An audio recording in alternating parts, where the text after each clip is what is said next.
कैसा ये इश्क है।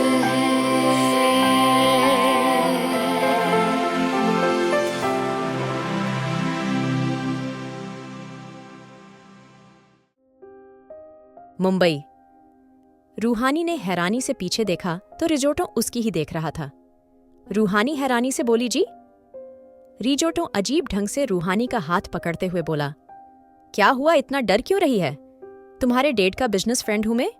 उसकी बात सुनकर रूहानी हैरानी से बोली, क्या मैं आपको जानती हूं? रिजोटो रूहानी को ऊपर से नीचे तक देखते हुए बोला, क्यों नहीं जानती? तुम मुझे जानती हो, मैं कल तुम्हें डिनर पे मिला था।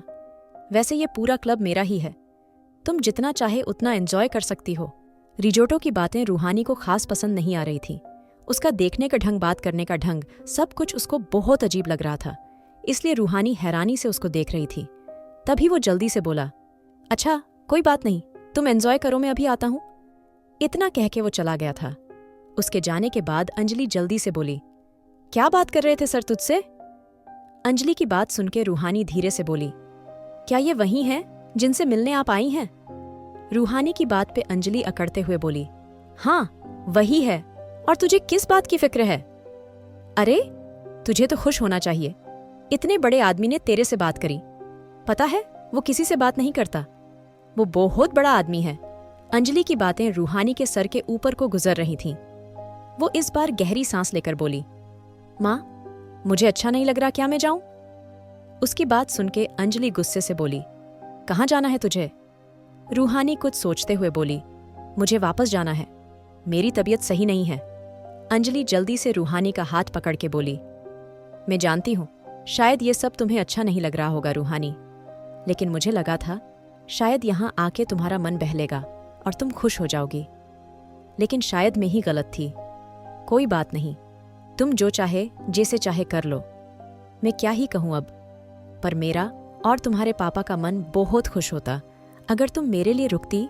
इतना कह के अंजलि दूसरी तरफ मुड़ी थी जब रूहानी धीरे से बोली, अच्छा ठीक है, मैं थोड़ी देर और रुकती हूँ, उसके बाद मैं चली जाऊंगी, क्योंकि मुझे यहाँ अच्छा नहीं लग रहा। इतना कह के रूहानी फिर से बैठ गई थी। अंजलि उसको ड्रिंक देते हुए बोली, अरे अच्छा कैसे लगेगा? जब तुम ऐसे बैठी रहोगी एंजॉय करो। रूहानी धीरे से बोली, लेकिन मैं तो शराब नहीं पीती। रूहानी की बात पे अंजलि चिढ़ते हुए बोली, ओहो रूहानी, इतने सवाल क्यों करती हो तुम? अरे बेटा, ये तो एक सॉफ्ट ड्रिंक है, ऐसे भूखी प्यासी रहोगी? और अगर तुम ऐसे रिएक्ट करोगी तो यहाँ जो इतने लोग बैठे हैं ना, ये तुम्हें सिर्फ और सिर्फ बेकार समझेंगे, तुम्हें हमारी सोसाइटी का नहीं समझेंगे। चाहती तुम ऐसा? अपनी माँ की बात पे रूहानी जल्दी से बोली, नहीं लेकिन मैं ये सब करके से इनकी सोसाइटी की हो थोड़ी जाऊंगी। रूहानी के सवालों से अब अंजलि को सर दर्द होने लगा था, इसलिए ना चाहते हुए भी वो बिना कुछ कहे खामोशी से बैठ गई थी। उसने अंजलि की दी हुई ड्रिंक भी उठा ली थी। दूसरी तरफ उस है क्लब के एक आलीशान कमरे में रिवांश बैठा हुआ था। उसका सर पीछे सोफे पे टिका हुआ था। रिवांश आराम से बोला, और कितनी देर? रिजोटो रिवांश की आंखों में देखते हुए बोला, इतनी भी क्या? बेसब्री मिस्टर शेखावत, लगता है आप भी पक्के खिलाड़ी हैं। वैसे हीरे तो आपने हो ही गए थे, अब ये हीरे जैसे जिस्म की लड़कियां भी आपकी ही होंगी। मुझे खुशी है इस बात से आपने ये डील एक्सेप्ट करी।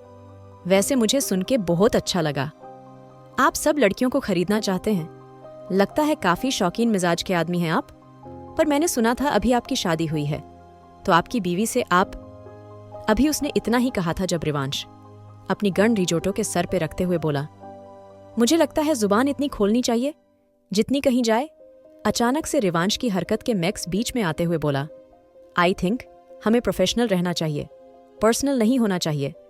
मैक्स की बात सुनके रिजोटो आराम से बोला, लेकिन माफिया के बीच पर्सनल और प्रोफेशनल जैसा कुछ नहीं होता, ये बात आप जानते हैं मिस्टर शेखावत।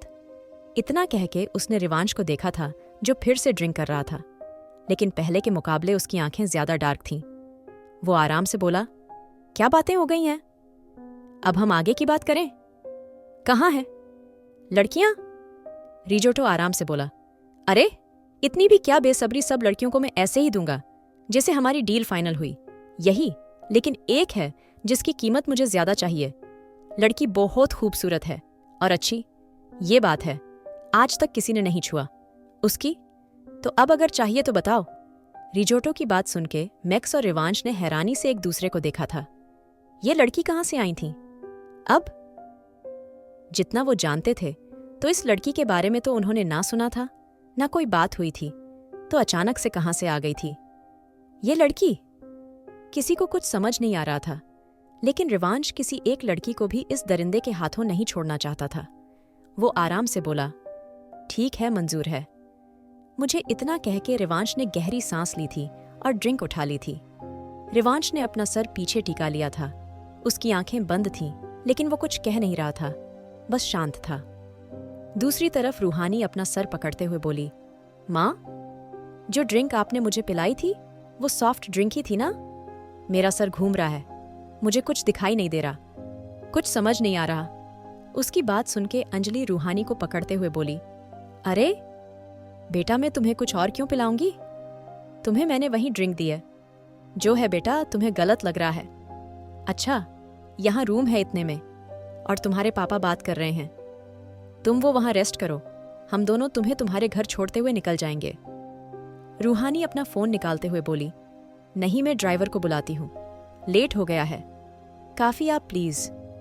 लेकिन रूहानी की बात पूरी होने से पहले अंजलि ने उसका हाथ पकड़ लिया था, जिससे रूहानी का फोन भी नीचे गिर गया था। अंजलि धीरे से बोली, नहीं बेटा, मैं तुम्हें ऐसे ड्राइवर के साथ भेजूंगी। बेटा, तुम फिक्र मत करो और चलो। इतना कह के अंजलि ने 2 लोगों को बुला लिया था।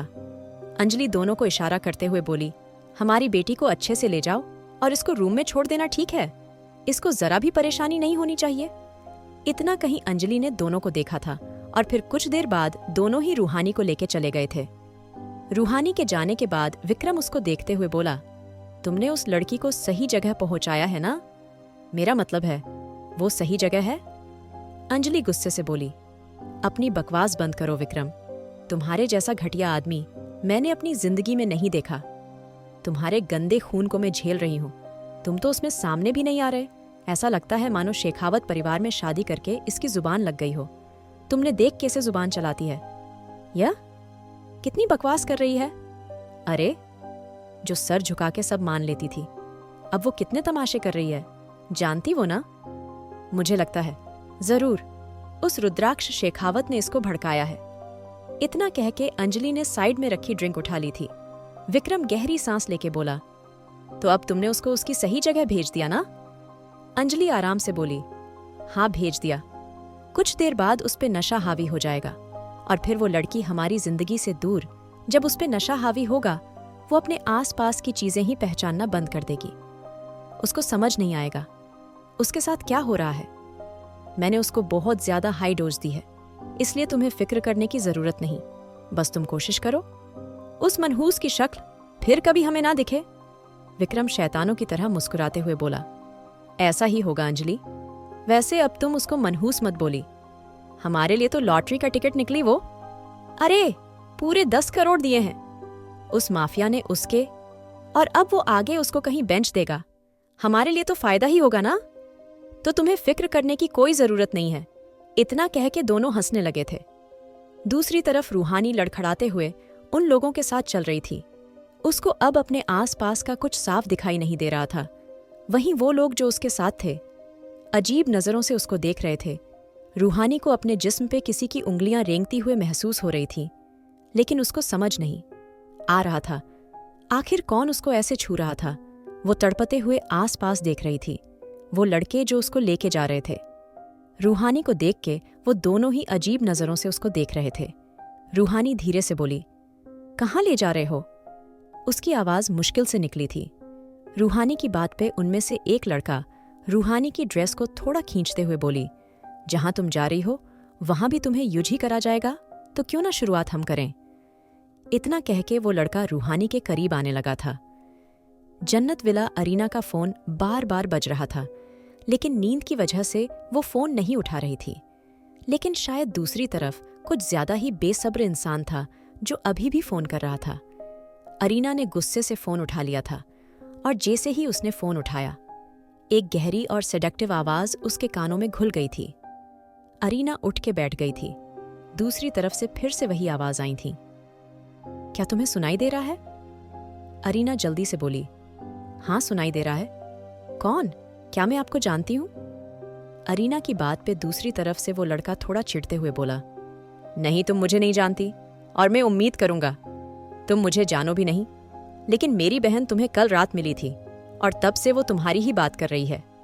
लेकिन मैं उम्मीद करूंगा तुम अब उससे बात ना करो, और अगर वो कॉल करे तो तुम उसका कॉल ही ना उठाओ। तुम कितनी ही अच्छी हो, कितनी ही बुरी हो, लेकिन मेरी बहन से दूर रहो।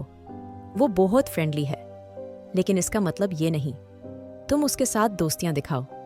अरीना का मन कर रहा था उस आदमी का सर फोड़ दे। कितना घटिया आदमी था वो। सीरियसली पहली बात तो वो उसको जानती नहीं थी, और दूसरी बात वो होता कौन था उसके बारे में इतनी बकवास करने वाला। अरीना का मन कर रहा था उसके सर फोड़ दे, लेकिन इससे पहले वो कुछ कहती, एक लड़की की आवाज उसके कानों में पड़ी थी जो चिल्ला रही थी, आपने फिर से यही करा भाई? मुझे नफरत है आपसे, मैं आपसे बात नहीं करूंगी, कभी बात नहीं करूंगी। आप हमेशा यही करते हैं, मेरी दोस्त को मुझसे दूर कर देते हैं। और फिर अचानक से इस लड़ाई में कॉल कट गई थी और अरीना हैरानी से फोन को देख रही थी। आखिर कैसे बचेगी रूहानी इस नई मुसीबत से? क्या होगा अब रूहानी के साथ? जानने के लिए सुनिए married to cold hearted billionaire. और अगर आपको एपिसोड पसंद आया तो लाइक, शेयर और सब्सक्राइब करना न भूलें।